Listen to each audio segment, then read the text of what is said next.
Kalau Mbak Tejo? Aku mau nanya itu ini sebagai anggota DPR atau sebagai Ahmad Dhani? Dua-duanya lah. Anggota Dewan, musisi, seorang ayah. Tapi kalau kali ini sebagai seorang ayah. Berarti aku nggak boleh panggil Dan atau Pak gitu. Boleh lah. Gini Dan, soalnya kalau DPR kan harus Pak Dhani gitu.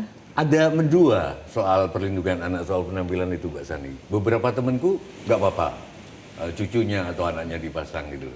Tapi beberapa harus ditempel pakai tanda love di matanya, pokoknya diblurrin.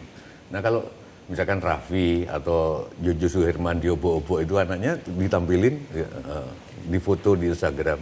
Nah Dhani menganut yang mana ini? Kalau soal nampilin, kalau feelingku lah ya Mbak Sani, sepanjang orang tuanya oke, misalkan cucuku orang tuanya oke, gitu. Terus aku sendiri ya oke, nggak apa-apa kalau menurut. Kan di atas undang-undang, di bawah undang-undang itu kan ada nilai kan, value kan.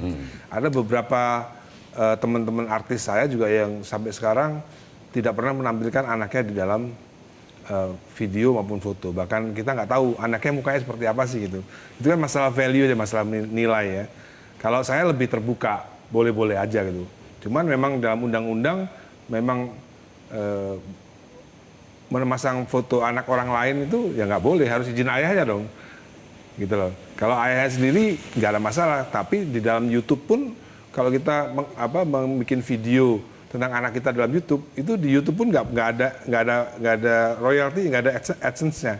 Tapi sekarang kan semua konten itu, apalagi yang itu kontennya public figure artinya dalam tanda kutip itu ada kepemilikan publik, seolah-olah tidak ada privacy. Semua juga banyak yang memakai foto keluarga, anak, orang-orang tertentu untuk jadi konten mereka, Mas. Itu bukankah hal yang biasa menjadi bagian dari resiko ya, public itu figure value tadi kan, value kan.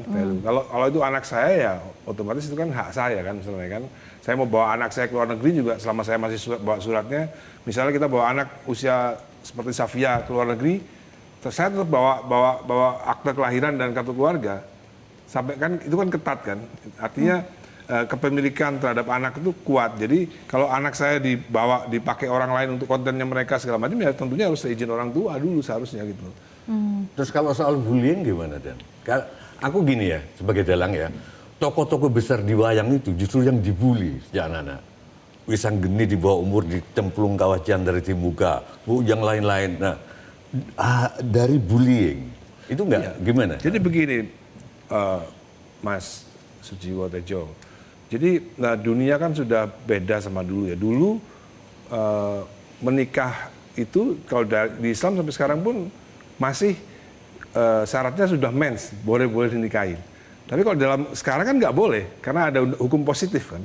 Ya, sekarang kan termasuk Undang-Undang Perlindungan Anak kan hukum positif. Jadi ya yang dulu boleh ya sekarang bisa nggak boleh. Bahkan saya pernah kaget tahun 10 tahun yang lalu mungkin kalau ada seorang suami melarang istrinya bekerja, itu pidana. Jadi banyak hal-hal undang-undang yang sebenarnya harus kita banyak pahami. Berbeda sama dulu. Dulu kan kita kan nggak mungkin ya. Suami kan rasanya kan raja. Istri kan nggak boleh kerja, boleh. Sekarang istri nggak boleh kerja oleh suami, itu undang-undangnya suaminya bisa dituntut, bisa kena pidana ketika melarang istrinya bekerja. Oke, kalau sekarang pada kasus Dhani, ketika Safia dibilang ibunya seperti itu yang kau katakan tadi, apakah itu kalau dari sisi aku nggak membuat Safia justru makin tegar, makin berkembang dengan dihantam tembok, dihantam apa gitu? Ya itu sisi baiknya, itu sisi baiknya, sisi baik. Tapi kalau saya ngikutin seperti Mbah Tejo, nanti ini akan menjadi pembiaran. Nanti anak-anak lain juga akan seperti itu.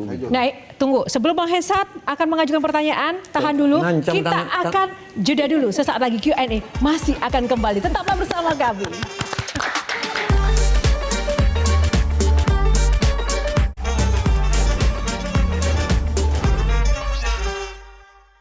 Dipersembahkan oleh